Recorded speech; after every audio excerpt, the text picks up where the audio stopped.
So mga master, dito nga pala gagamit tayo ng 4 force. Una ay ang sweetness, pangalawa ay ang acidity, ang 3 and 4 ay ang strength, no? So yan po ang ating gagamitin ngayon sa ating pagpupuri ngayon sa ating B60 hat. So tara guys, umpisa natin ating pagpupuring sa ating 4 force B60. Guys, sa B60 ay matapos siya ng 2.30 seconds, no? 2 minutes and 30 seconds. So bago siya mag-hit dyan, no? 2 to 3 minutes. Yes.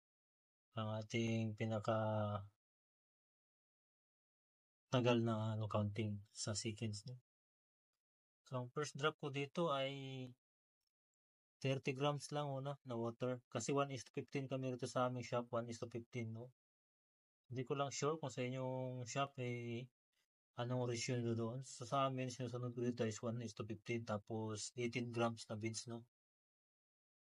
Beans is, ano ang flavor ng aking B60 ito?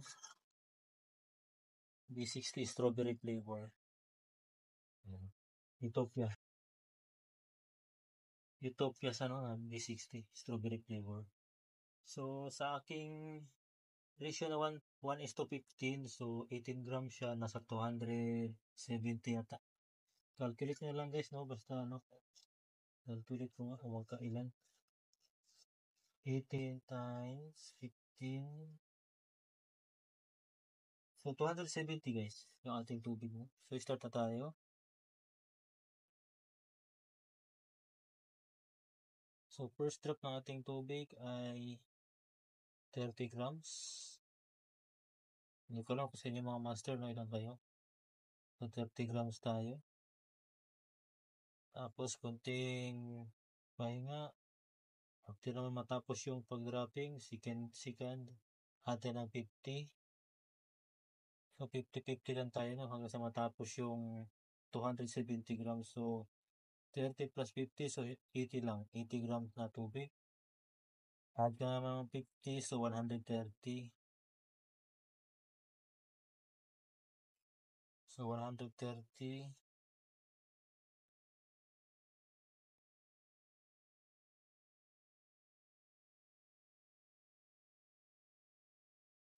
Tapos 180. Third drop 180. And then last drop is 270. So punta tayo sa 180.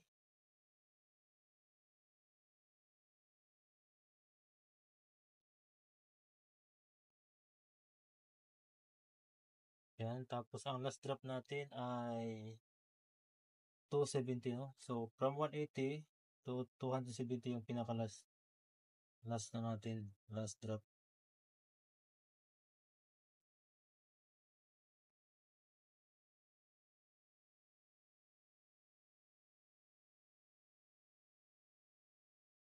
So abot kasi ng 2 minutes kayo, 2 minutes lang ang ating dropping sa 2 minutes and 30 seconds na tayo.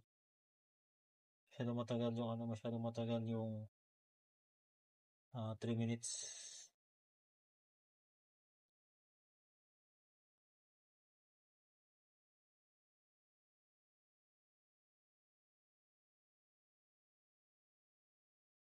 Na 270 grams of water. Ayan. And then 2 minutes and 30 seconds.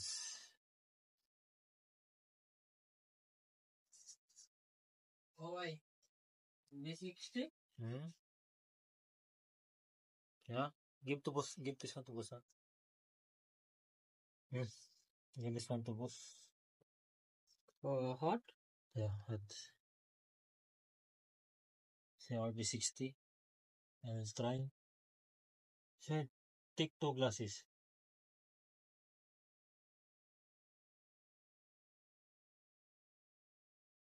Yeah. Good. You want? Take sugar. No more. This one here, put here. Two. Okay. That's all guys. Thank you.